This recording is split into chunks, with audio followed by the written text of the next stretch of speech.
오늘 함께 보실 하나님의 말씀은 신약성경 사도행전 9장 32절로 42절까지의 말씀입니다.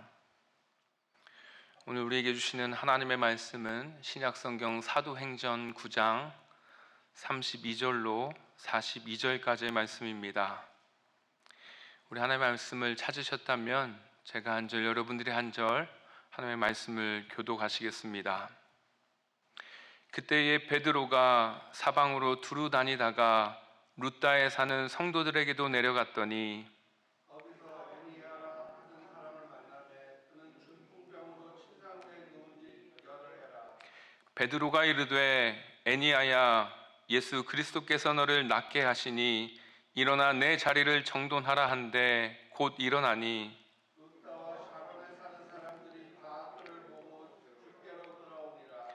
요빠에 다비다라 하는 여제자가 있으니 그 이름을 번역하면 도르가라. 선행과 구제하는 일이 심히 많더니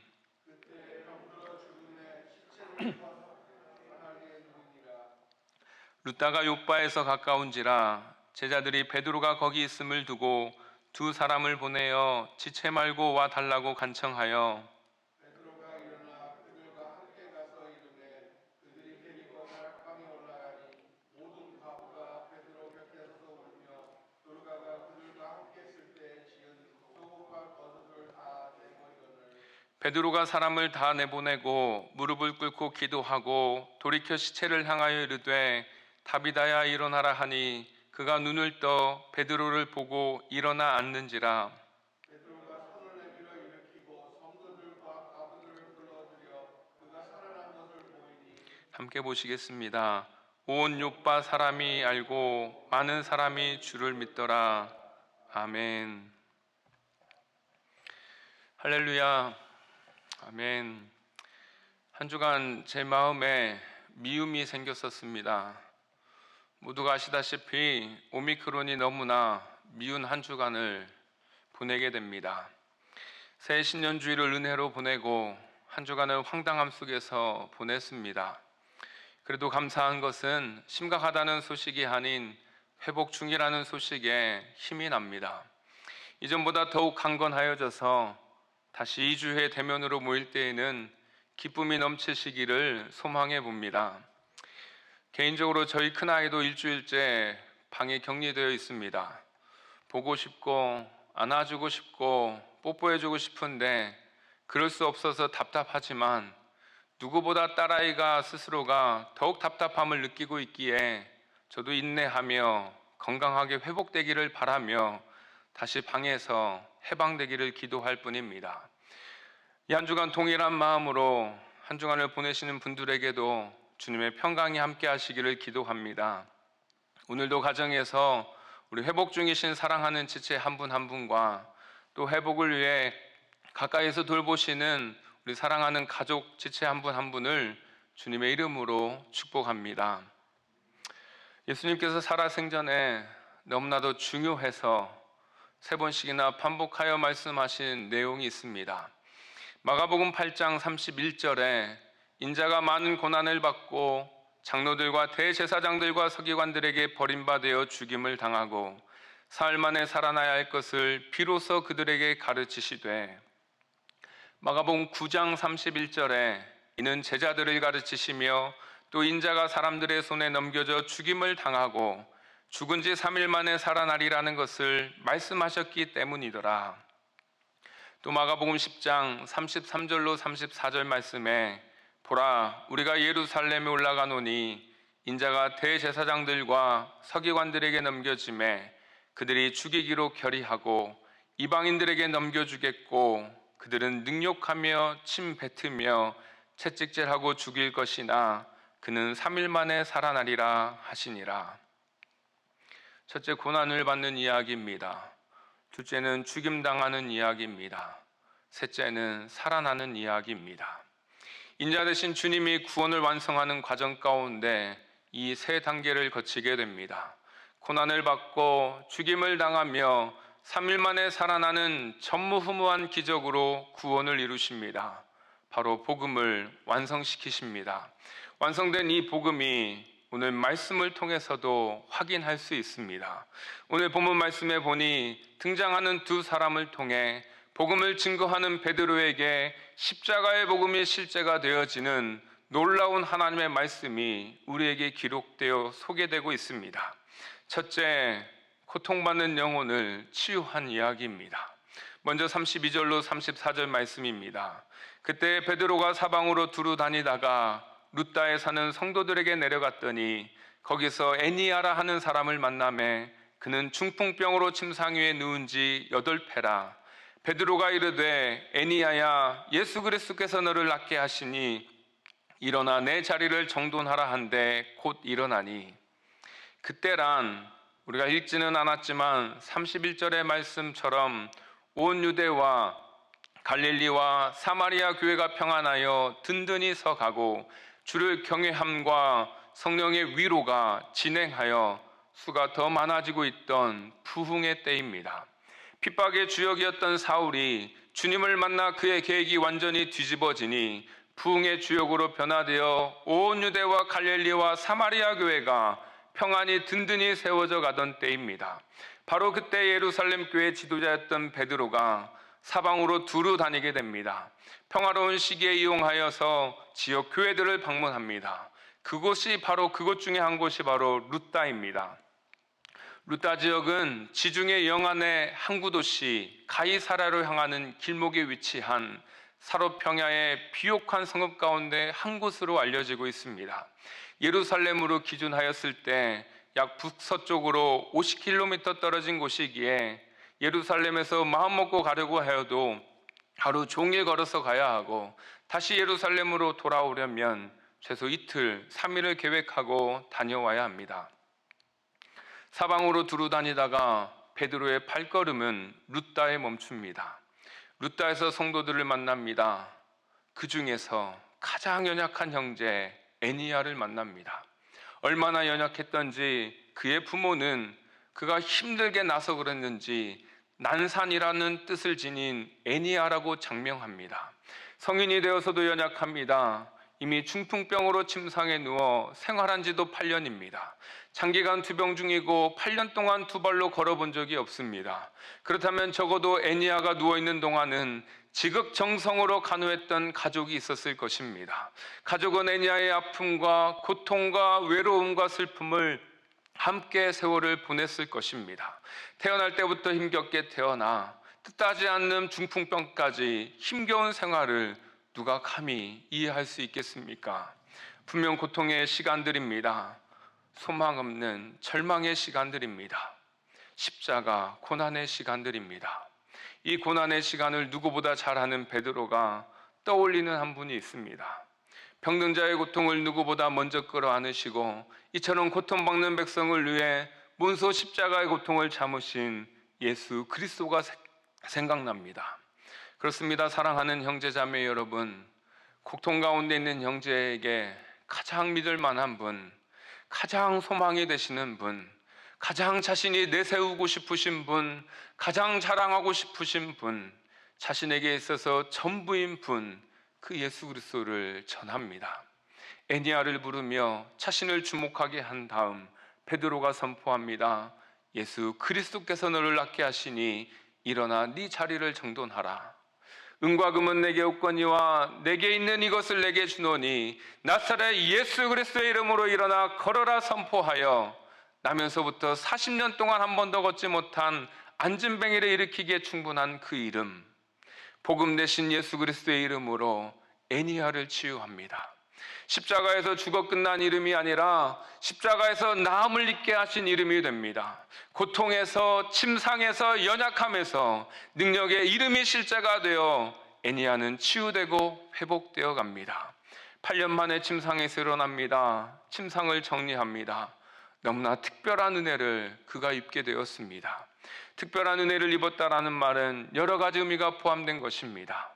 첫째, 그 당시 수많은 병자 가운데 애니야가 고침을 받았다고 하는 것이고, 둘째, 예수님께서 승천하신 후에 바로 예수 그리스도의 제자를 통해 이방 지역에 치유를 받았다라고 하는 것입니다.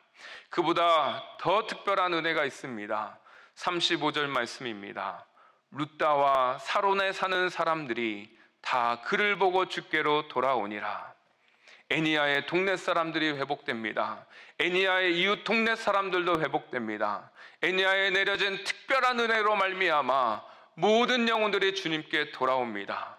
그렇습니다. 사랑하는 형제자매 여러분, 고통받은 영혼에게 복음이 선포되어 나음을 잊게 하였더니 주님께 돌아오는 역사가 일어나더라는 것입니다. 고통 가운데서도 복음이 실제가 되므로 본래 실제였던 주님께 돌아오는 역사가 일어나더라라는 것입니다. 한 영혼뿐만 아니라 주님으로부터 멀리 떨어져 버렸던 잃어버린 영혼들, 잠자던 영혼들, 어디선가 상처받고 아파하고 병들어 죽어가고 있던 영혼들까지 주님께 돌아와 치유를 받게 되더라라는 것입니다. 그래서 소망해 봅니다. 올 한 해 이 한 영혼의 주인공이 되어서 주님께 돌아오는 역사의 축복의 통로가 되시기를 주님의 이름으로 축복합니다. 많은 사람들이 주께 돌아왔기에 룻다에 사는 공동체는 아마도 천국잔치가 열렸을 것입니다. 그런데 그와 반면에 욥바에서는 눈물이 가득한 애통 상황입니다. 욥바에 살고 있는 사람 가운데 천사 같은 한 사람이 생을 마감하였기 때문입니다.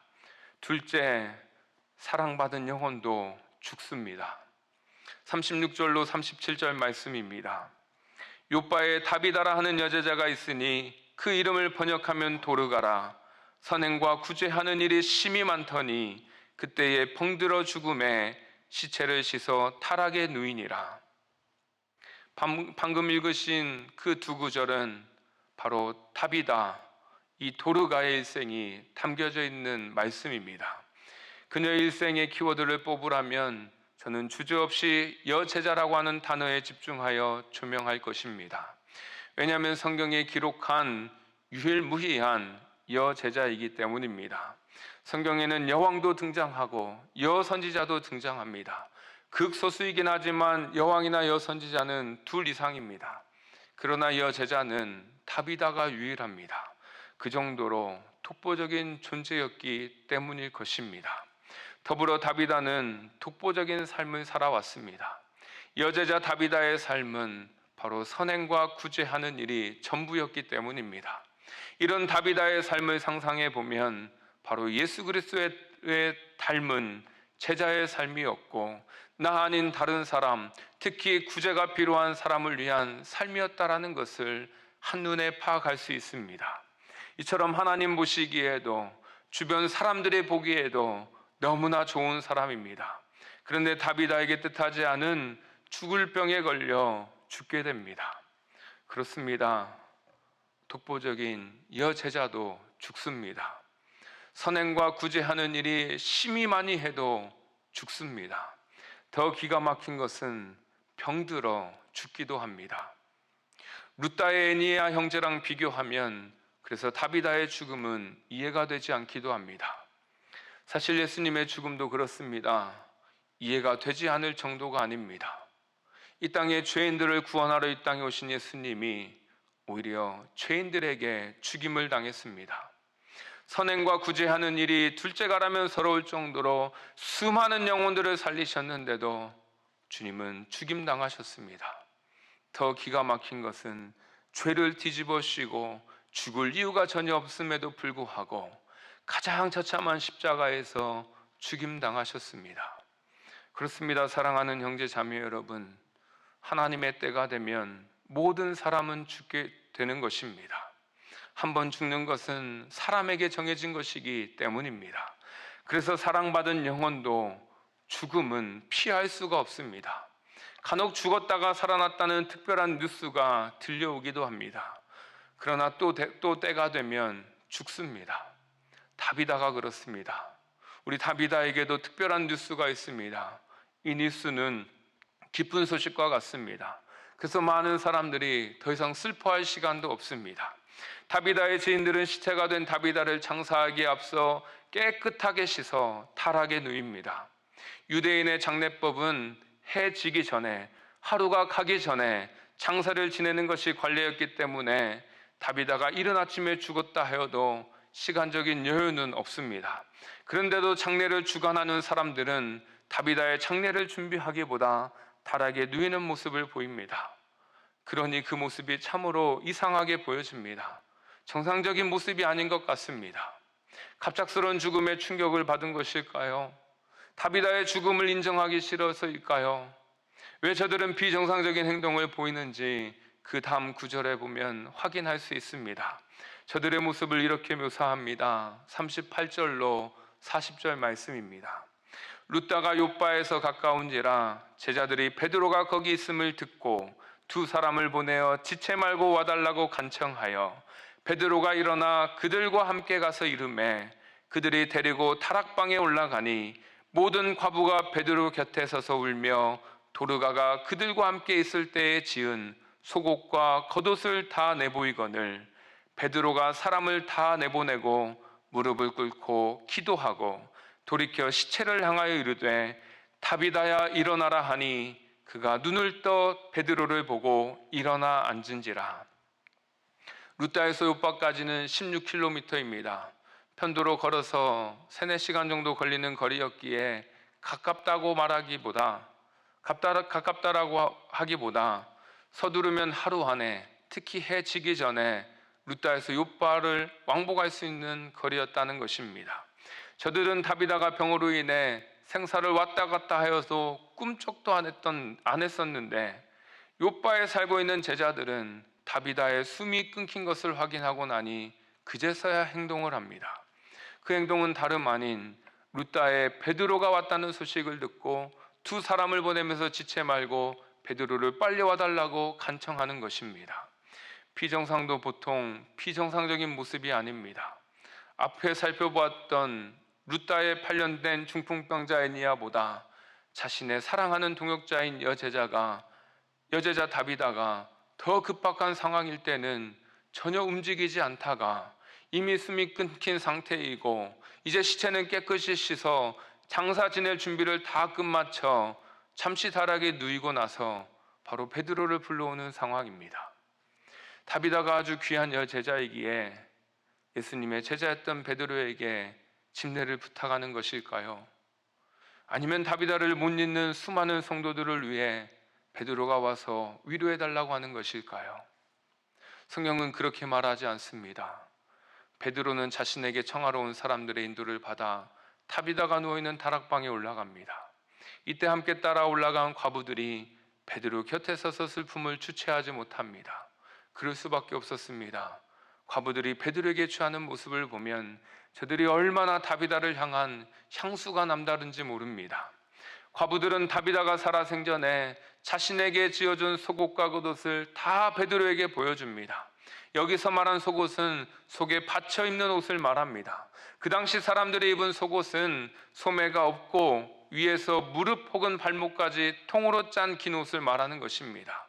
또한 겉옷은 역시 소매 없는 커다란 외투, 즉 통으로 든 넓은 옷이나 온몸을 감싸는 망토와 같은 싸개를 말합니다. 특히 이 겉옷은 가난한 자들에게는 한밤의 추위를 막아주는 천막이자 이불과도 같습니다. 그래서 저당을 잡힐 만큼의 재산상 가치도 있었고 그만큼 일상생활에는 없어서는 안 될 소중한 것이기 때문에 심지어 저당 잡힌 옷은 해가 지기 전에 반드시 돌려줘야 한다라고 모세의 율법에 기록될 정도의 물건입니다. 과부들이 베드로에게 이런 속옷과 겉옷을 보여준 이유가 무엇일까요?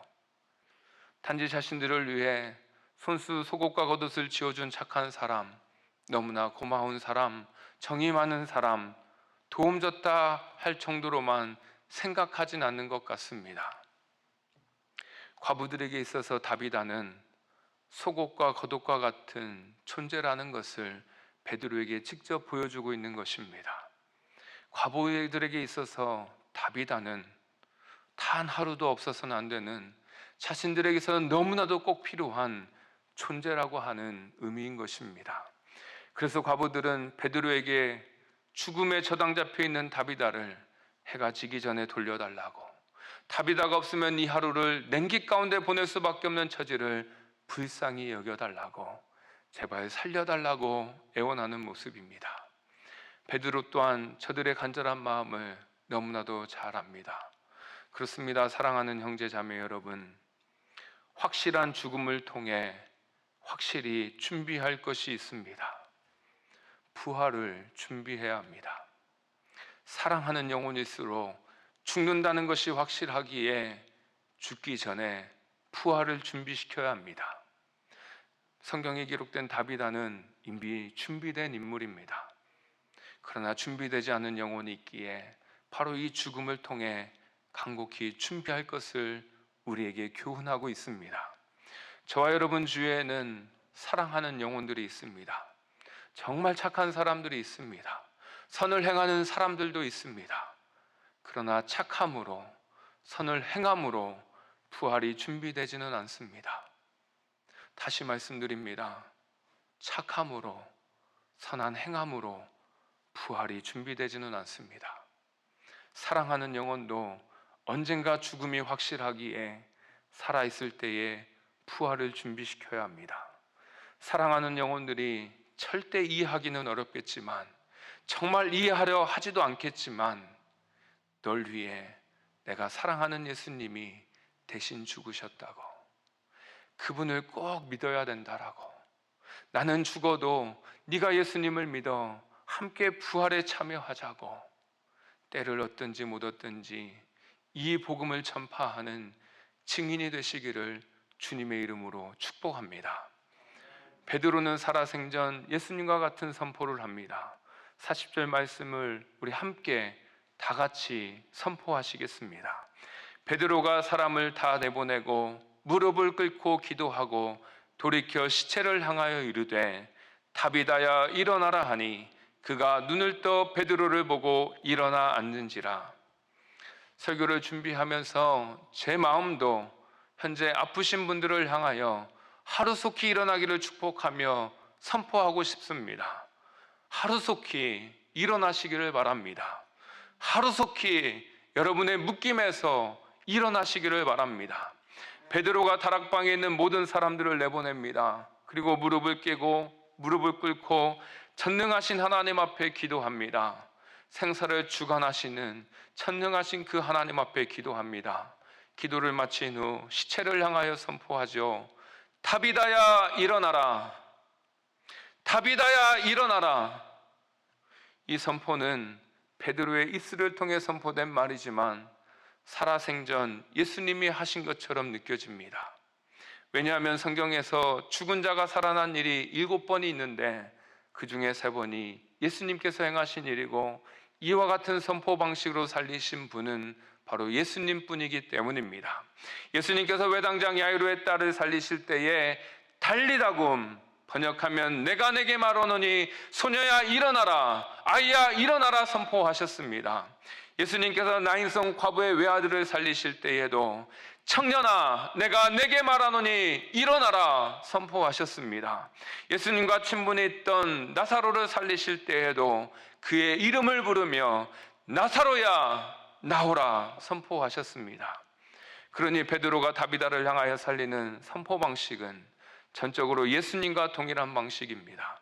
베드로가 시체를 향하여 생명의 말씀을 선포할 정도로 바로 예수님과 하나 된 모습 같습니다. 베드로에게 복음이 실제가 되었기에 그의 마음도 그의 말도 그의 행함도 예수님을 닮아가더라라는 것이죠. 그러자 그 예수님의 능력이 그대로 베드로를 통하여 죽은 다비다에게 전달됩니다. 다비다는 눈을 뜨고 자신을 향하여 생명의 생기를 전달해준 베드로를 보고 일어났다가 앉습니다. 예수님께서 부활하신 후 처음으로 죽은 자가 살아난 기적 같은 일이 벌어진 것입니다. 부활이 일어난 것입니다. 더불어 오순절 성령님이 강림하셨던 타락방에 이어 성령님의 강한 역사가 일어난 타락방이 되옵니다. 타락방에서 일어난 성령님의 임재는 언제나 타락방으로 끝나지 않습니다. 타락방을 넘어 온 세계로 퍼져 나가게 되는 것입니다. 사실 오순절 성령의 역사 또한 타락방에서 시작되어 예루살렘과 온 유대와 사마리아 땅끝까지 그리스도의 복음이 선포되고 전파되었습니다. 오늘 함께 살펴보고 있는 본문 서두에 그때 또한 여러분 언제인지 기억하고 계시지요? 이미 온 유대와 갈릴리와 사마리아 교회가 평안히 든든히 서가고 주를 경외함과 성령님의 위로로 진행하여 수가 더 많아진 때였습니다. 소망하기는 여러분, 성령님의 역사가 저와 여러분을 통하여서 오늘 이 시대에도 동일하게 이어지기를 주님의 이름으로 축복합니다. 셋째, 부름받은 영혼을 살리십니다. 41절로 42절 말씀입니다. 베드로가 손을 내밀어 일으키고 성도들과 과부들을 불러들여 그가 살아난 것을 보이니 온 요파 사람이 알고 많은 사람이 주를 믿더라. 부활은 성령님의 역사를 동반합니다. 성령님의 역사는 부흥의 역사이기도 합니다. 그래서 한 영혼이라도 더 부르게 됩니다. 한 영혼이라도 더 불러서 부름받은 영혼으로 더 살리십니다. 베드로와 다비다가 있는 그 성령님의 다락방도 예외가 아닙니다. 베드로가 앉아있는 다비다에게 손을 내밀어 일으킵니다. 그리고 다락방 너머에 있는 믿음의 성도들을 부릅니다. 그리고 다비드와 같은 똑같은 처지의 과부들을 불러드립니다. 이들의 믿음이 얼마나 대단한지 여러분 아시지요? 죽은 다비다를 살리기 위한 저들의 최후의 방법으로 바로 최상의 믿음을 보이며 최고의 선택을 했던 그 믿음을 가지고 있습니다. 저들의 믿음을 한마디로 정리하면 죽은 자도, 바로 죽어버려 시체로 변하였어도 주님이 생명을 불어넣어 주시면 살릴 수 있다라고 하는 믿음을 가지고 있습니다. 부활의 믿음을 가지고 있습니다. 그러니 다비다가 생사를 오고 갈 때에도 꿈쩍 않더니 장례를 미루면서까지 베드로를 청하여 오게 한 것입니다. 부활의 믿음이 부름받아 복음을 증거하는 베드로를 불러서 부름받아 생을 마감한 복음을 증거했던 여제자를 살리게 되는 것입니다. 다시 저들이 죽음에 처당 잡힌 자신의 속옷과 겉옷 같은 존재 다비다를 되찾는 기쁨을 누리게 됩니다. 여러분, 그 결과가 무엇인가요? 중풍병에서 고침받은 애니아와 똑같은 결론으로 성경은 말하고 있습니다. 온 요파 사람이 알고 많은 사람이 주를 믿더라. 죽은 다비다를 다시 살려야 될 가장 큰 이유입니다.